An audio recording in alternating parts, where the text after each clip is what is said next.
Welcome to Behind the Keys. My name is Pietro Catalano, and today we have two special guests from the Netherlands. On my side, we have Tom Vinke from the Kromme Watergang, one-star Michelin restaurant, and then we have Gijs here. Thank you. And it's very special and honor that you guys are here in Lucerne and make this happen, this event and this foreign dinner. We had a lovely dinner already, and today we're speaking about industry, about hospitality, about challenging, and maybe things that happens, and we was very stressful, and yes, I can't wait, Tom, to visit your place in the coming few weeks, and it's amazing what you are doing with your family, and you just, I think, take over the place, the restaurant from your father, and so your father can be step a little bit back and see from a wider perspective how you're doing. And I was wondering how your journey is going, because I think you have the fine dining restaurant plus the bistro. It is in one complex, in one house, or how is your journey going actually? Well, actually, it's going very well. I took over from my father a year ago, I think. But my father has been gone for the past 4 years, up and down, because we have a restaurant in Ibiza, and we have a restaurant in South Africa. Mm-hmm. So my father started traveling, I think, 4 years ago. So it started with 2 months, and then it became 3 months, and then it became 6 months, and then it became 9 months, and then we decided to bring to the press that I was going to take over from him. Nice. So now I'm 24/7 in the restaurant. And I'm running the restaurant and the bistro now. My father is home now because I'm here. So That's cool. So he took over for the weekend, and he's leaving in 2 weeks again to South Africa. Yeah. For 3 months. So I won't see him a lot. I don't see him a lot. Yeah. But we have a very good connection. We've been working together for a long time. That's amazing. Yeah. And I think you was working before. You make some stage before. Yes, I worked in a few restaurants abroad. Yeah. So I started at LCR de Can Rocca when I just finished school. I did an internship there.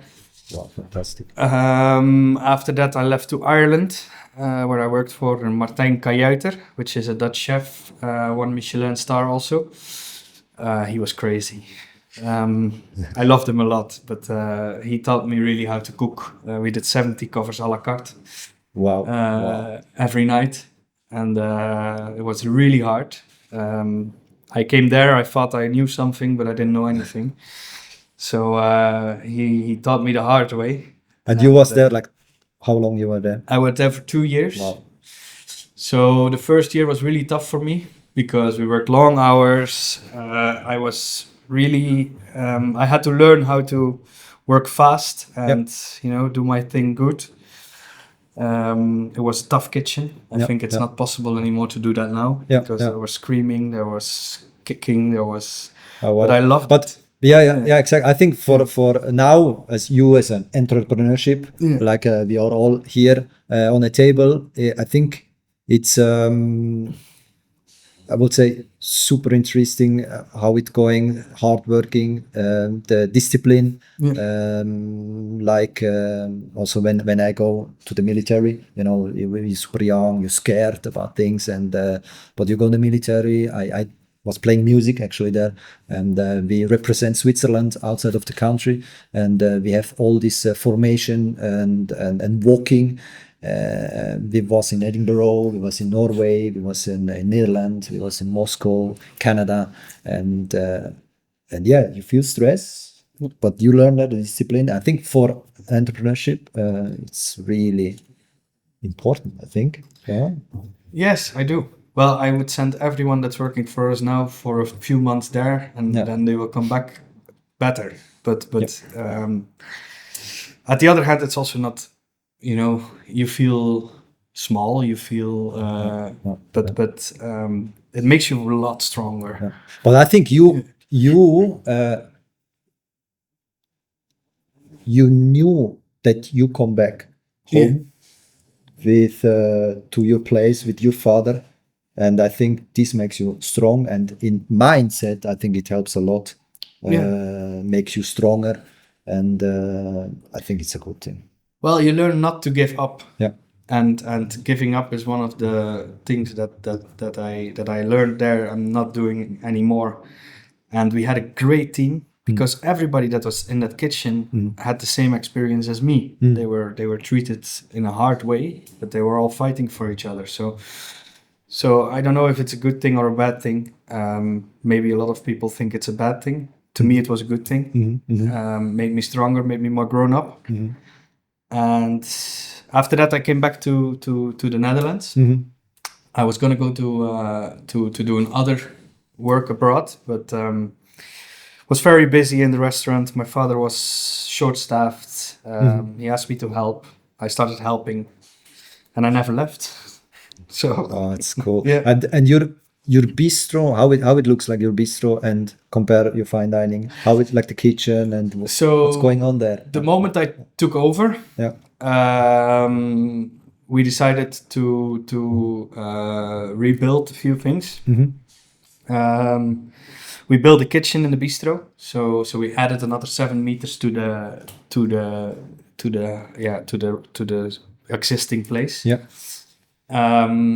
And we put a big charcoal grill in the middle. Oh, nice. And the only thing we do in the bistro is fish on the charcoal grill, a little bit of meat. Yeah. And simple food. Yeah. What food that I would like to eat when I have a day off. Yeah. And it's nice. Oh, it's fun. It's very busy. And with us doing that, we are also able to bring the amount of covers down in the restaurant. So we went from 50 to 20. So we have more time for the guests. We have more. It's a bit more cozy. It's smaller. So I think it was a good idea. Yeah. Fantastic. And I hear, Gijs, that you was working at the Kromme Watergang. Yeah, for like, I think 2-3 years, like up and down. I was starting there when I was 19, I think, 20, after school. Well, first I did a small internship abroad as well. Yeah. For 3 months. Where you was? Van Vinke in Sweden.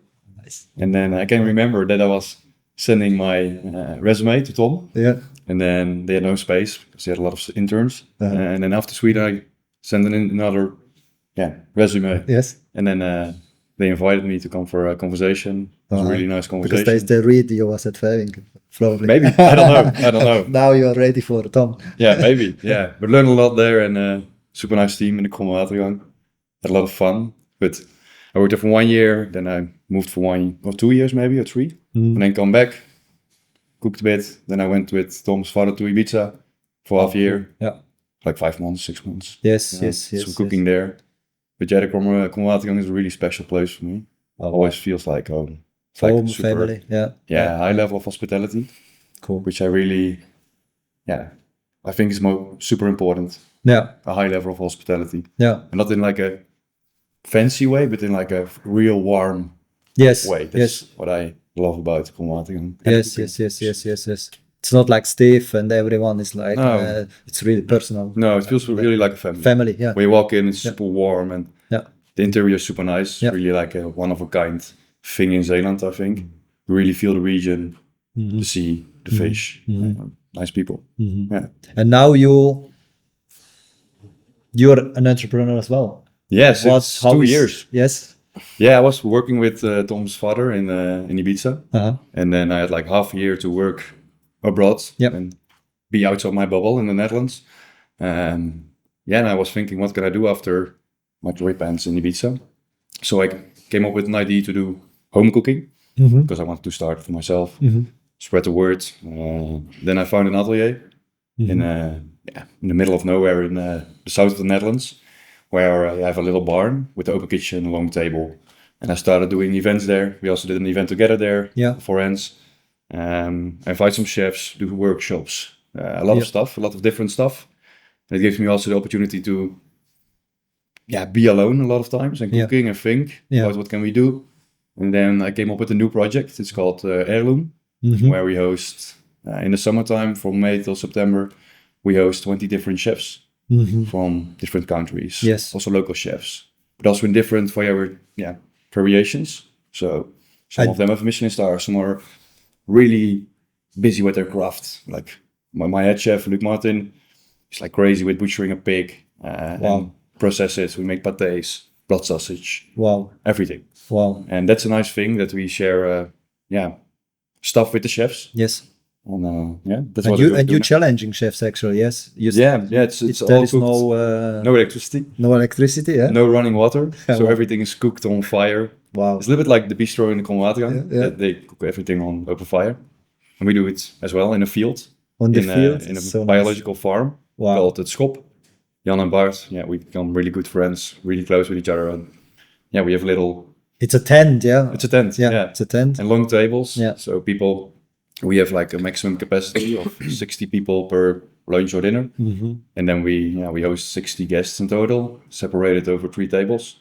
So it's also like a neighborhood kind of thing where people come together, eat. And most important thing is that they chat, meet new people. Yes. In a nice atmosphere. Yes. That's the thing. That's amazing. I mean, that's cool. And and you happy? I think so. Yeah, amazing. Yeah. It was tough the first season, of course, but we ended 2 weeks ago, 3 weeks. Yes, and I know it was incredible. Yeah. And how long it takes for you to plan all the chefs to come together? I mean, I suppose you start very early to contacting them. I think it took like 9 months, the whole planning, the whole idea. Wow. But as I said, I was alone in the atelier, so a lot of time to think about it and to organize the stuff, to test the things, what works, and how are the chefs responding to this idea? Yes. Because it's a bit wild, I think. Yeah. And then we had no things that we can show. Like the tent was not there, the kitchen was not there, nothing. Only an idea. And how you fix the kitchen? Did you contact some suppliers? Did you present your project? Yeah. Did they support you? Yeah. I think that's a really important thing of Erloom is like we talk to a lot of people and a lot of nice, kind people help me around to make this thing able to do. Because the thing is there's no investor behind it. Yeah. It's all built with savings. And what happens if you do it like this, then you don't have a lot of possibilities. Yes. You have to be creative on how you manage your money. And we are super happy that we made the first season. So a lot of nice people around us. And I think for big brands, it's really a nice opportunity to join this such project. And, it's totally different. It's a new way how they can present themselves, I think. And it's important the courage to just asking them and talk about the project as well. Here we manage all in the family hands and. Like wine cellar, it's a killer of money. You need to buy many wines to get at least a nice wine list, but it's so hard as a startup, as a young entrepreneur, and be talking about projects. And yes, we have some really nice wine supplier who support us and say, listen, these are your wines, the time. Yeah, nowadays these things are so important. I think very important. Work together, very important, and we appreciate a lot. And it's different how we can then talk. That we use the brands, and can say these are our partners. We are proud of the partners, and I believe we are the best people to communicate between end consumer and brand. We are the best communication people to transmit. We can showcase all this stuff to the customer. Yes. Do you also do some catering or? But when I started, when I came back from Ibiza, I did a lot of catering to get it up and to get the financials, the money in. But now we don't do it anymore. So now we have 3 concepts. The Erloom we do in the summertime. And then we have Oink. it's the sound of a happy pig. We do like a little butchery. Yes. So we sell sausages to restaurants. We make blood sausage, pâtés. Yes. And you sell the Yeah, we buy the pigs from Gijs, aka the pig whisperer. So he's like a pig whisperer. So he has great pigs, and he uses all the leftovers from biological supermarkets to feed the pigs. We buy the pigs in whole. We butcher them. Luc Martin, my head chef, he's butchered the pigs, and he turns it into great products. Wow! So this is a new project for the winter. So we need winter project. Yeah, of course. We have 12 months in a year, and we need to keep it up and running. Of course, we're a really good team now, and want to keep them close. Yeah. And then we have like the atelier. We do Erloom's kitchen table. Yeah. Where we host in a building. Yeah. It's a little restaurant. Yeah. Where we do 20. We have 20 seats, open kitchen, and then we do hyper local food. So, and there you also invite some chefs. Yeah, sometimes depends. Okay. A fun room to. Wow, this is amazing. Play around. I mean, this is. I think it's more and more coming. This kind of things. It's also really cool for people around. That the venue becomes or transformation with new menu, with new chefs, with new inspiration. I think it's a lot of fun for us, a lot of fun for guests, and this school. I think this community is really nice. I always admire the bar community, how they do. It's like normal for them making guest shifts. They amazing really the community, like the bar community. The bar community, and how they support each other, the guest shift, have fun, and which I honestly a bit miss in the world of restaurant. Restaurant. Yeah, we are much more competitor a little bit. We don't like to share the recipe. Well, I think it depends on the chef. Yeah.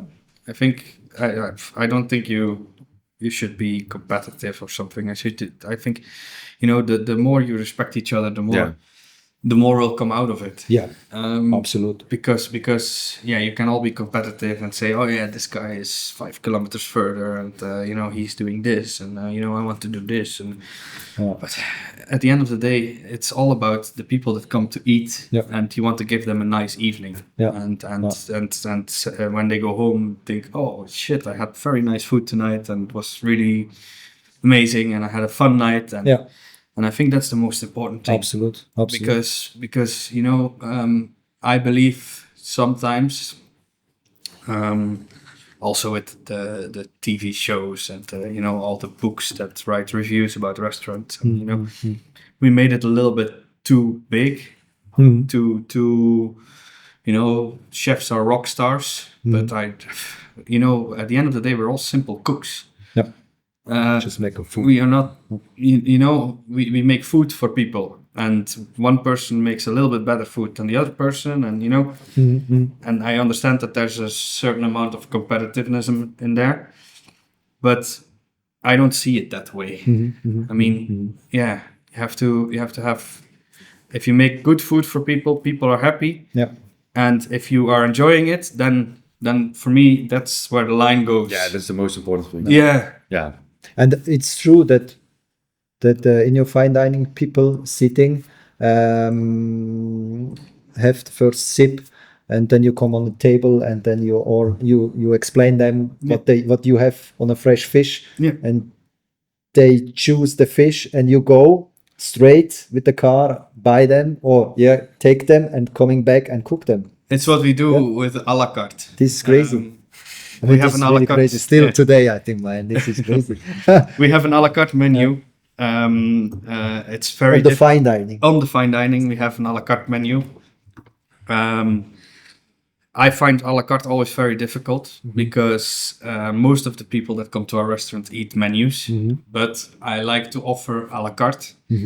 But the problem is, if I make an a la carte menu with turbot, sole, lobster, langoustines, whatever, and I don't sell it, so for example, if I order a piece of turbot in the restaurant, a la carte, in a very good restaurant, I want to have a nice piece of turbot with nice sauce, nice.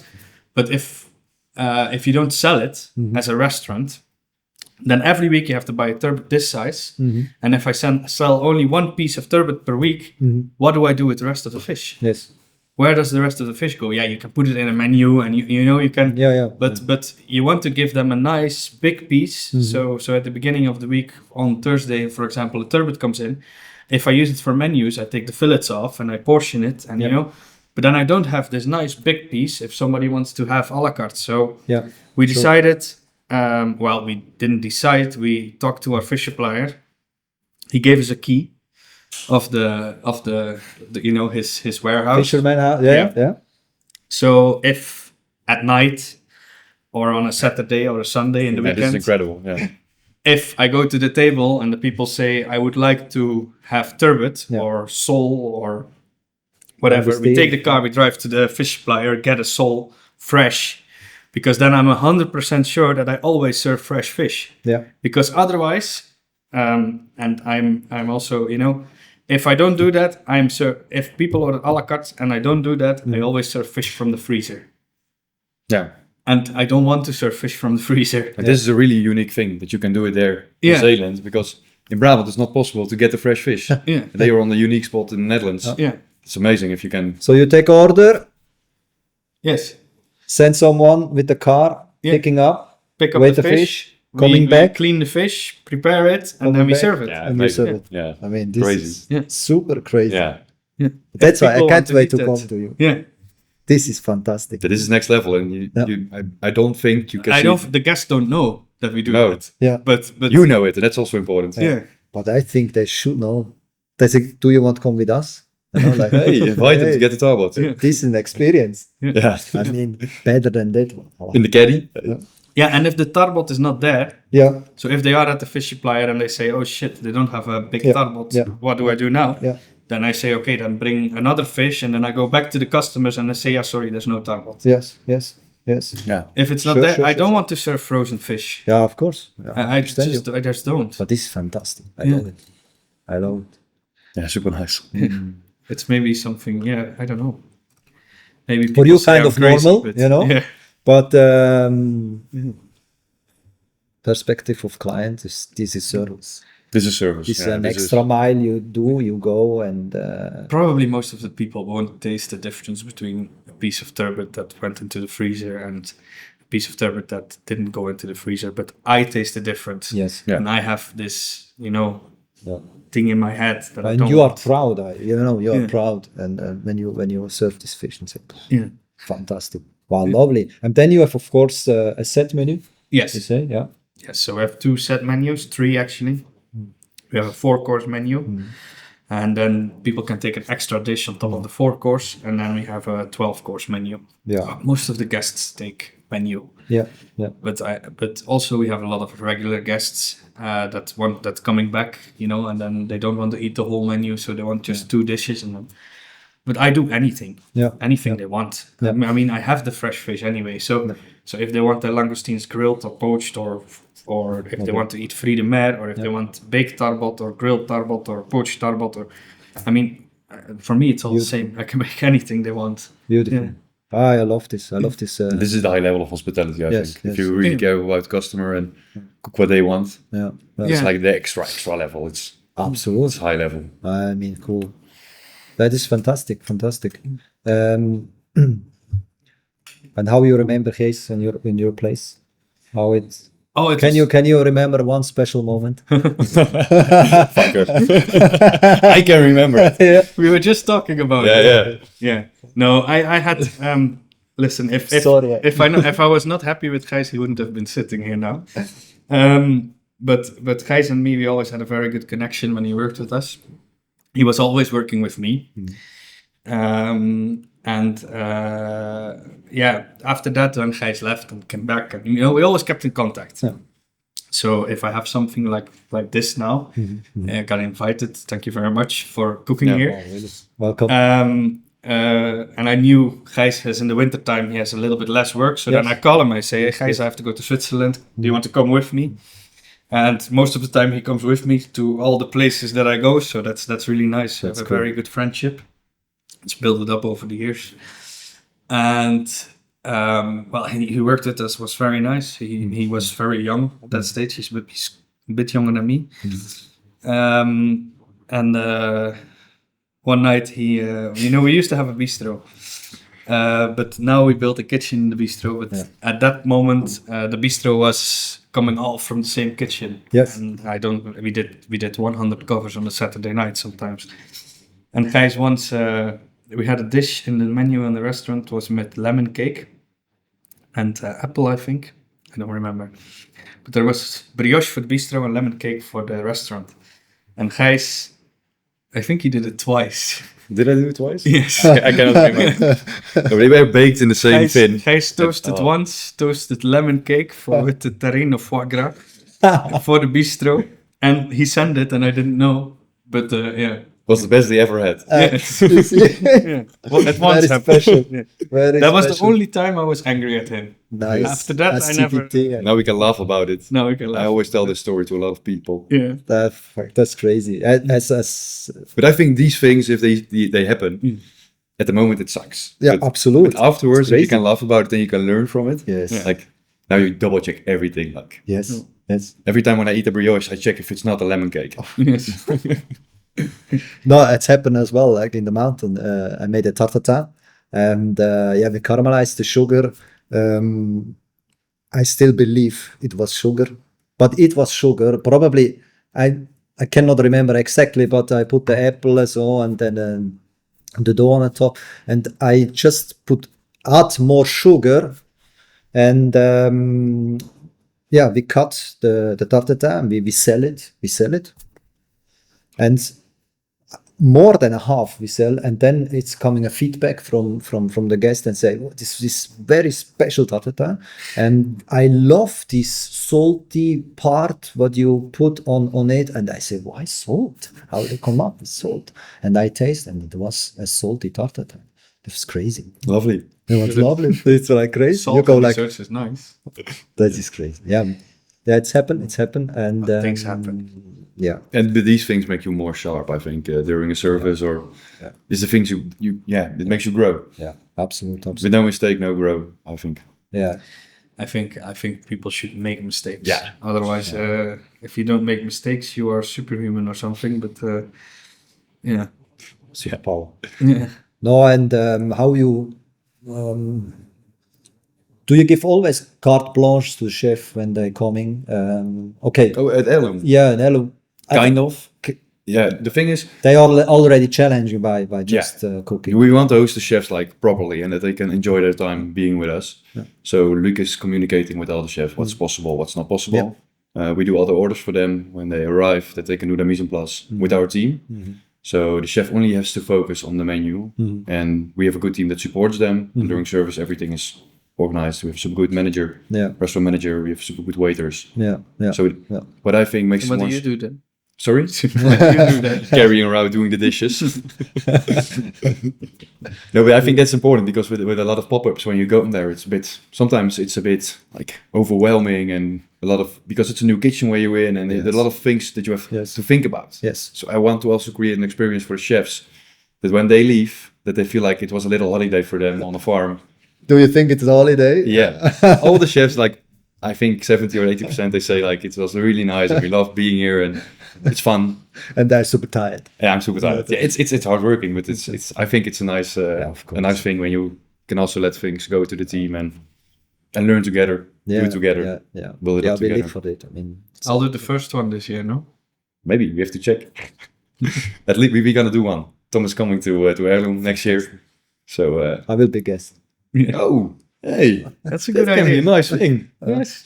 Let's do a podcast in the tent. Let's do it. Hey. I mean, and I bring some cocktails. Yeah, you have to. Okay, we need to cheers with this. Yeah, I'm almost finished. Cheers. Is lekker, Tom. Yeah, Is it nice? it's nice. Yeah. I'm already getting drunk. No, I'm joking. You still have to work, eh? Yeah, we still have a shift tonight. Before. So for the tonight's holiday. gonna be brioche instead of lemon cake Yeah, again. we do lemon cake on the turbo. Yes. No, have you also thought about your future? How you think hospitality future will go with all this happening in the world, with all these things around. And I, as my experience as an entrepreneur, as family, we are a little bit in our bubble. Let's say this. We are busy. We have so many things behind to do. Not only cooking. This is just, it's a small part. We constantly not stop thinking of that. And I was always wondering what's can be next. What can be next? What will be a big game changer in terms of finding new stuff, in terms of booking system.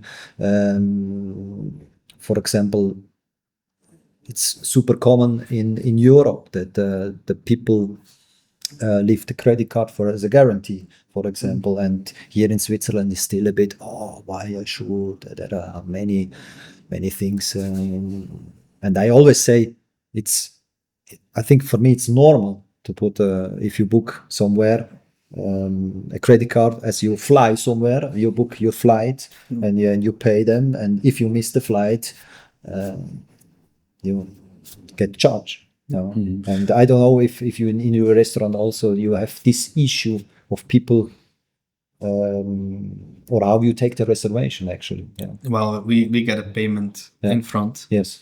Because we have very bad experience with people not showing up and people not, but people still get angry. Yeah. They call and then they call 2 hours before they have to come for dinner, and then they say, I suddenly got sick and we had a reservation for the table of 6, but I already paid 300 euros. Yeah. So can you please put that back on my account because we're not coming anymore? And it's very hard to say no at that moment to someone. Yes. It's very hard to say, no, I'm not going to pay you back. But at the other hand, I'm never going to fill up that table of 6 again in 2 hours. Yes. It's true. That's why I say, if you book a flight, you book the flight, then it's departure. You need to be there. I think it's a hospitality thing. Yeah. We want to care for the people. Yeah, but you don't think a flight, it's a kind of service? Yeah, of course. I think the deposit that people pay in advance, they take the commitment to come to your restaurant. Yeah. The same as you buy tickets for concert tickets. Yeah. If you don't go and you say... You still have to pay for the concert tickets. You're going to call Linkin Park. I'm not able to come tonight. Yeah. But I think this is the hospitality thing, that we want to care for the people. Yeah. And then we want to think with them. And we still only ask 50 euros per person down payment. Yeah. There's a restaurant where you have to pay 200 per person. Mm-hmm. Yeah. But well, we take a guarantee, We take a guarantee. But I think if they're not able to come, then change the day. That's what we do. So we ask a deposit of half of the ticket price. Yes. So people are paying 129 euros. Yeah. And we ask 65 euros. Yeah. And if they're not able to come, we try to find a new date. Try to think in a solution. Yes. Yeah. This is nice. And not give the money back because they make a commitment, of course. So we cannot be able to refund it. Yeah. Because we have a lot of work behind. We're taking care of many things. Yeah. Prepare this. You have your costs, you have your stuff, you have everything. Absolute. And I think for me, it's normal. People should considering this to... Well, there's a strange time coming, I think. Everything is getting more expensive. I was really shocked here in Switzerland of how expensive everything is. 50 euros for a golden blade. Because people in the Netherlands are already complaining about everything being so expensive.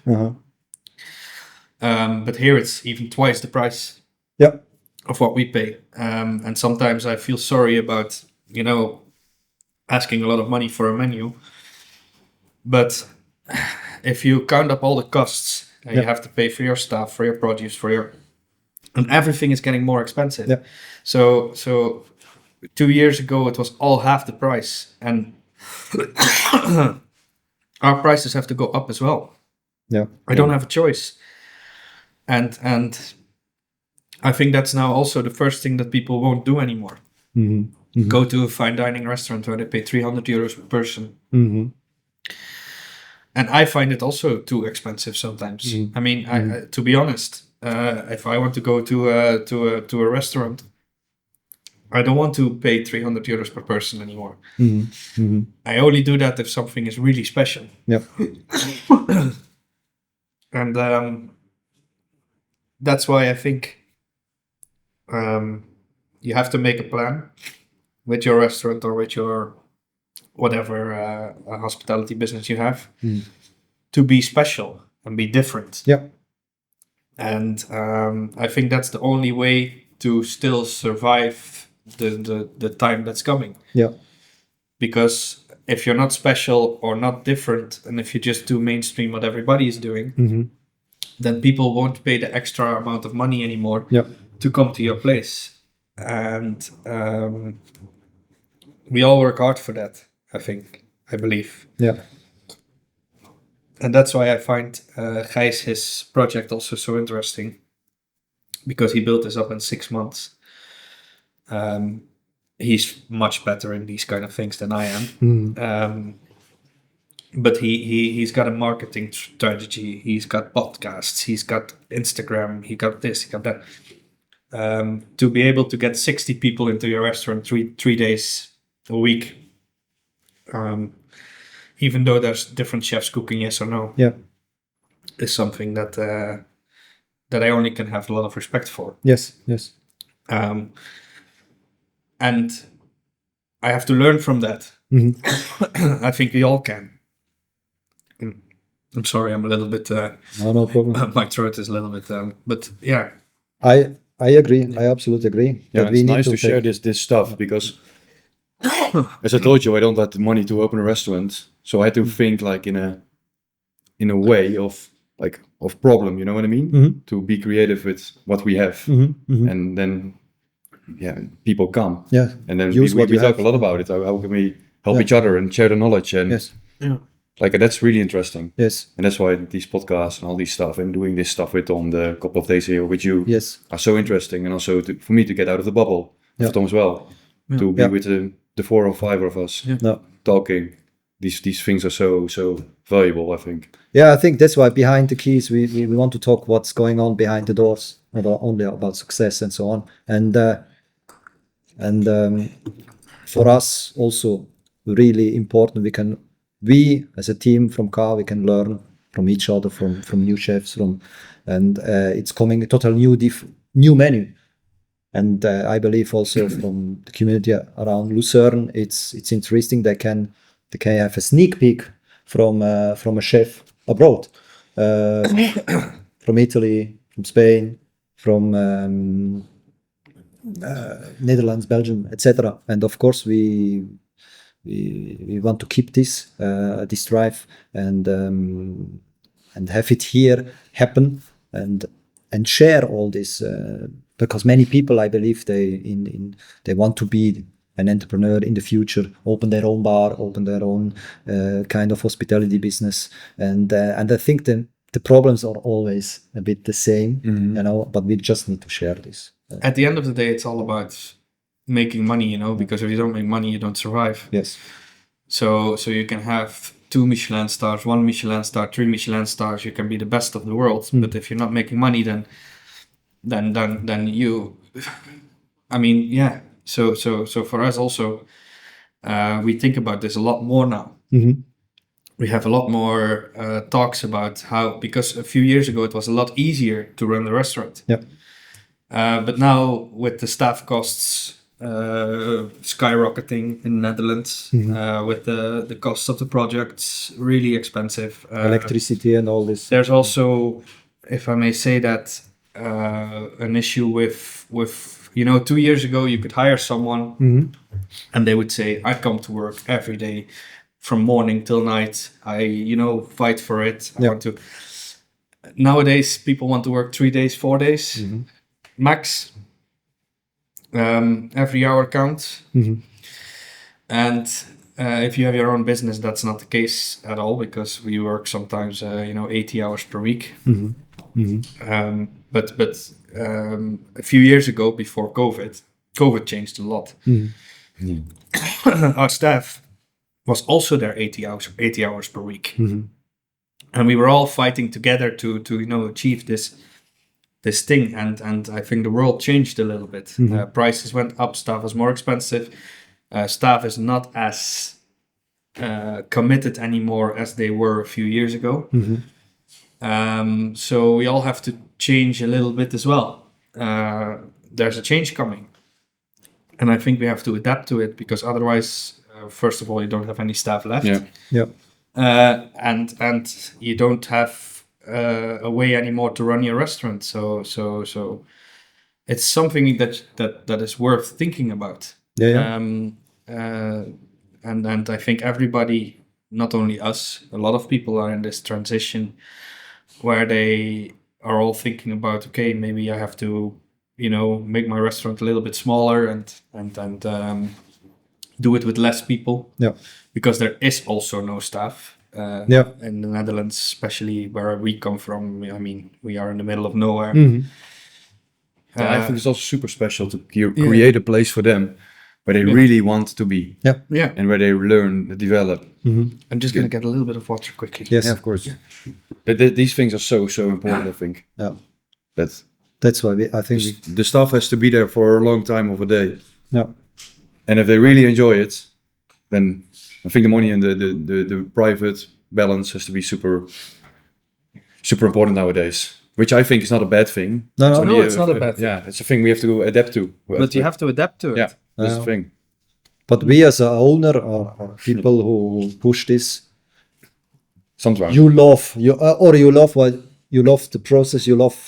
You live for your dream, or you live for your what you create. It's work, but in a different kind of.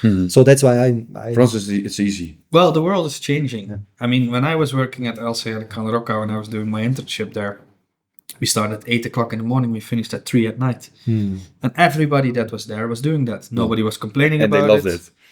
Nobody was complaining about it. Everybody was working hard. And I heard they changed their policy as well. Now they have people that work during the day and people that work at night. Half days. When I was there, that was not imaginable. I mean, you were there early and you finished late, and then if we wanted to, we went out at 3 o'clock in the morning as well, and then come the next morning. I mean, that was your life. When I opened this place, I was even thinking. We start with 7 people.